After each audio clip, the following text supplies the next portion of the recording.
Right now, as you watch this, global markets are facing a shock unlike anything in modern financial history. Silver has surged to nearly $63 per ounce, a move so violent, so unexpected that analysts are calling it a once-in-a-century deviation. This isn't a normal commodity spike. This is a structural fracture in the global economic machine. Trading screens are flashing red, volatility is exploding, and every major financial center is trying to understand the same thing.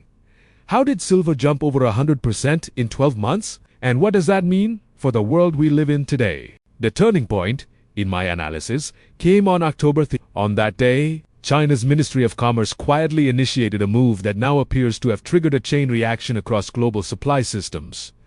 Export controls on silver. Starting January 1st, every shipment requires government approval, licenses, quotas, national security reviews. This wasn't loud, it wasn't dramatic. But strategically, it changed everything. With a single policy shift, China positioned itself as gatekeeper of one of the most essential industrial metals on Earth, and the world didn't fully realize what had just happened. Within 3 weeks, the market response was brutal. Shanghai silver inventories plunged an estimated 40%, not gradually, but in a historic freefall. On the ground, premiums soared. Buyers in mainland China were reportedly paying over $100 per ounce for physical metal, nearly double the global spot price. That kind of divergence tells a deeper story.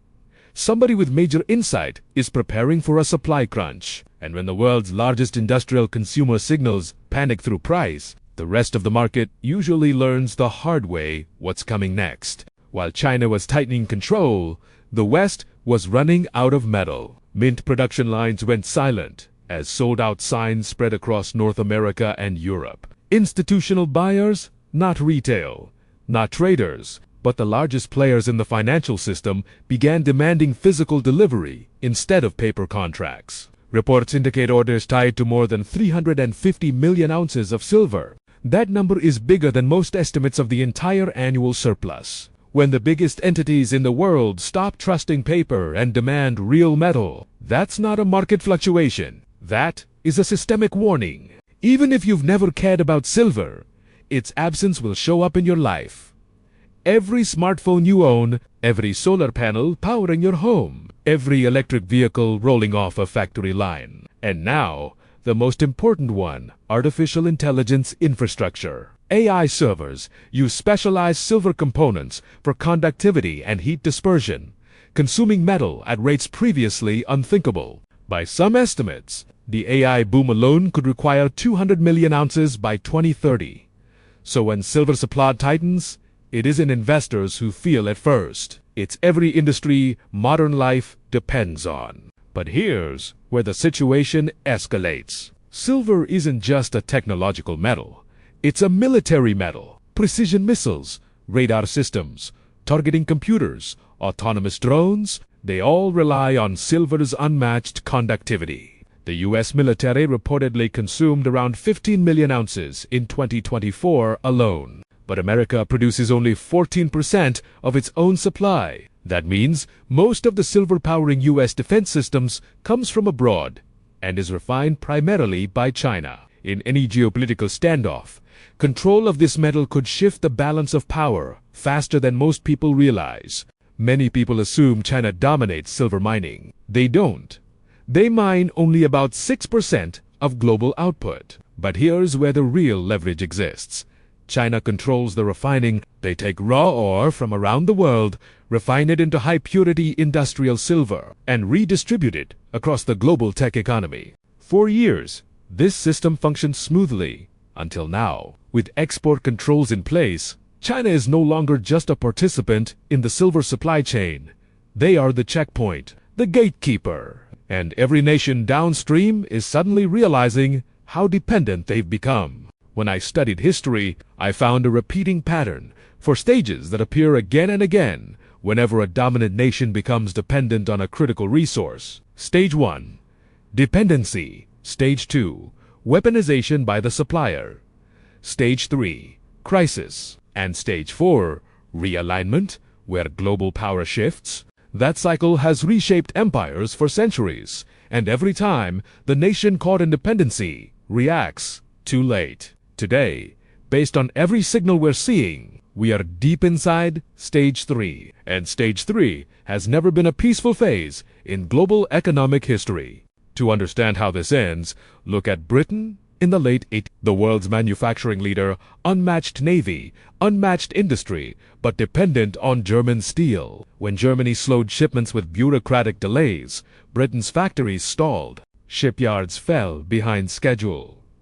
Prices tripled. Britain tried to rebuild its steel sector, but by the time World War I began, Germany had already built superior industrial and military capacity. Britain survived the war, but never regained dominance. One strategic dependency reshaped the global hierarchy for an entire century. China remembers its own turning point too. In the 1800s, they absorbed nearly half of global silver supplies. Europe wanted what China produced: silk, porcelain, tea, but China demanded silver in return. Britain's reserves drained until they engineered the opium trade to reverse the silver flow. When China resisted, the Opium Wars began, and China was forced into economic submission for generations. That trauma shaped modern Chinese strategy. And today, instead of being the nation losing silver, China has become the nation controlling it. Fast forward to today. The U.S. government officially labeled silver a critical mineral in 2025. 5 consecutive years of silver deficits have drained an estimated 800 million ounces from global inventories. Production simply cannot keep up with demand. Not with solar, not with EVs, not with AI, not with defense. In my analysis, this isn't a temporary imbalance. This is structural. And when a critical resource hits structural shortage, the crisis stage accelerates, often far faster than governments or industries are prepared for. The harsh truth is this: you cannot simply produce more silver on command. 70% of global silver is a byproduct of mining other metals: copper, lead, zinc. If demand for those metals drops, silver production drops with it, regardless of price. That means, even if silver hits $100 or $150, new supply cannot surge quickly. The system is physically constrained. Factories can't build what they need.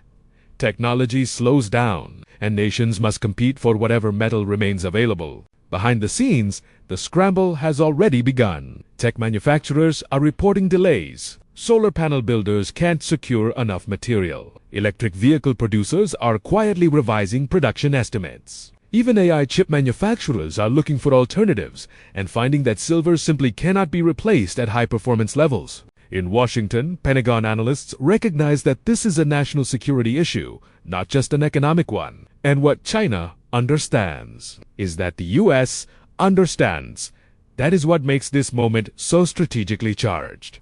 iPublic forecasts from major banks show silver reaching the mid-$60 range by late 2020. But privately, analysts are discussing something far more dramatic. If China maintains export restrictions, if deficits continue, if physical demand outpaces mining output, silver could jump to $70, even $100 in the next 18 months. A move of that magnitude would upend global pricing, shock industrial supply chains, and force governments to adapt quickly. Few assets on Earth have this kind of explosive potential built directly into their supply structure. From here, the United States faces only 3 realistic paths. Option 1.